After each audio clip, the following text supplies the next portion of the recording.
کیا آپ جانتے ہیں کہ بڑے بڑے کاروباری ادارے اور ہاؤسنگ پروجیکٹس چلانے والی کارپوریٹ پاکستان آرمی کے زیر انتظام اس وقت نہ صرف 50 عدد بڑی کاروباری کمپنیاں کام کر رہی ہیں بلکہ اس کے پاس ملک کے کل رقبے کے 12% کا قبضہ بھی ہے۔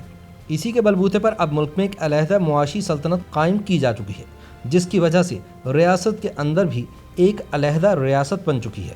بڑا سوال یہ ہے کہ جب ملک کی کل آمدن کا ایک بڑا حصہ فوج کو دفاعی ضروریات پوری کرنے کے لیے فراہم کر دیا جاتا ہے تو پھر کیا وجہ ہے کہ پاک فوج اپنی پیشہ ورانہ مصروفیات کے علاوہ مختلف کاروباری ادارے بنانے اور انہیں مسلسل وسعت دینے میں اتنی زیادہ دلچسپی لیتی ہے؟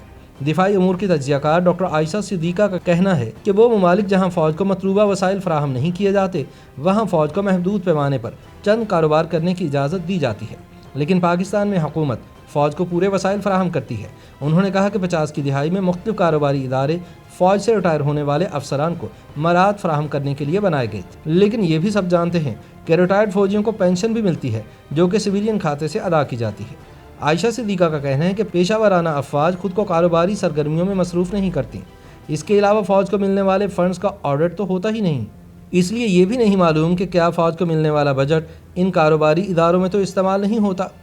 مختلف اعداد و شمار کے مطابق پاکستان کی فوج کے پاس اس وقت 1 کروڑ 20 لاکھ ایکڑ زمین ہے جو ملک کے کل رقبے کا 12% ہے۔ اس میں سے 1 لاکھ ایکڑ زمین کمرشل مقاصد کے لیے استعمال کی جا رہی ہے۔ فوج کے پاس لاہور میں 12,000، کراچی میں 12,000 ایکڑ، اٹک میں 3,000، ٹیکسلا میں 2,500 ایکڑ، پشاور میں 4,000 ایکڑ جبکہ کوئٹہ میں 2,500 ایکڑ زمین ہے۔ محتاط اندازے کے مطابق اس زمین کی قیمت 300 ارب روپے بنتی ہے، لیکن یہ بھی ایک حقیقت ہے کہ بہاولپور میں موجود سرحدی علاقے کی زمین 380 روپے فی ایکڑ کے حساب سے سینئر افسران میں تقسیم کی گئی۔ جنرل سے لے کر کرنل صاحبان تک کل 100 افراد میں یہ زمین تقسیم کی گئی۔ ان میں نمایاں نام پرویز مشرف، جنرل زبیر، جنرل ارشاد حسین، جنرل زرار، جنرل ذوالفقار علی، جنرل سلیم حیدر، جنرل خالد مقبول اور ایڈمرل منصور الحق کے ہیں۔ ناقدین کہتے ہیں کہ پاکستانی فوج دنیا کی واحد فوج ہے جس کی ملکی معیشت کے اندر اپنی الگ معاشی سلطنت قائم ہے اور ملک کی کم و بیش 60% معیشت میں حصہ دار ہے۔ اس سلطنت کے 4 بڑے حصے ہیں جن میں آرمی ویلفیئر ٹرسٹ، فوجی فاؤنڈیشن، شاہین فاؤنڈیشن اور بحریہ فاؤنڈیشن شامل ہیں۔ فوج ان 4 ناموں سے زیادہ تر کاروبار کر رہی ہے اور یہ سارا کاروبار وزارت دفاع کے ماتحت کیا جاتا ہے۔ اس کاروبار کو مزید 3 حصوں میں تقسیم کیا گیا ہے۔ پہلا حصہ NLC یعنی نیشنل لاجسٹک سیل ٹرانسپورٹ سے متعلقہ شعبہ ہے۔ کہا جاتا ہے کہ یہ ملک کی سب سے بڑی ٹرانسپورٹ کمپنی ہے جس کا 1698 سے زائد گاڑیوں کا کارواں ہے۔ اس میں کل 7,279 افراد کام کرتے ہیں جس میں سے 2,549 حاضر سروس فوجی ہیں جبکہ باقی ریٹائرڈ فوجی ہیں۔ کہتے ہیں کہ NLC نے پاکستان ریلوے کی 80% مال برداری کی آمدنی کو ختم کر دیا ہے کیونکہ جو کام پہلے ریلوے کرتی تھی وہ اب NLC کرتی ہے۔ فوجی کاروبار کا دوسرا حصہ فرنٹیئر ورکس آرگنائزیشن ملک کا سب سے بڑا ٹھیکیدار ادارہ ہے اور اس وقت حکومت کے سارے اہم تعمیراتی ٹینڈرز جیسے روڈز وغیرہ اسی ونگ کے حوالے ہیں۔ اس کے ساتھ ساتھ کئی شاہراہوں پر ٹول ٹیکس لینے کے لیے بھی اسی ادارے کو ذمہ داریاں سونپی گئی ہیں۔ SCO نامی فوجی ادارے کو پاکستان کے زیر انتظام آزاد جموں کشمیر، سابق فاٹا اور شمالی علاقہ جات میں کمیونیکیشن کا کام سونپا گیا ہے۔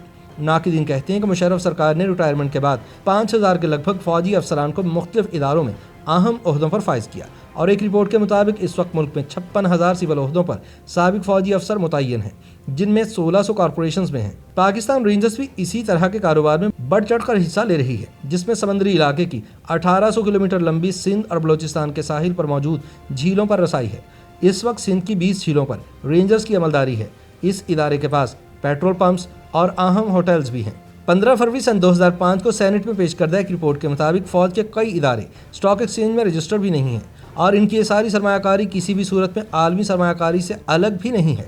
آرمی ویلفیئر ٹرسٹ کے projects, army welfare Nizampur cement project, army welfare pharmaceutical, Askari cement limited, Askari commercial bank, Askari general insurance company limited, Askari leasing limited, Askari lubricants limited, army sugar mills Badin, army welfare shoe project, army welfare woollen mills Lahore, army welfare hosiery project, army welfare rice Lahore, army stand farm, army farm Khoski Badin, army welfare trust plaza Rawalpindi, الغازی travels, services travels Rawalpindi, army welfare trust, commercial market project اور عسکری information service جیسے اداروں کے ذریعے افواج پاکستان سرمایہ کاری میں مصروف ہیں۔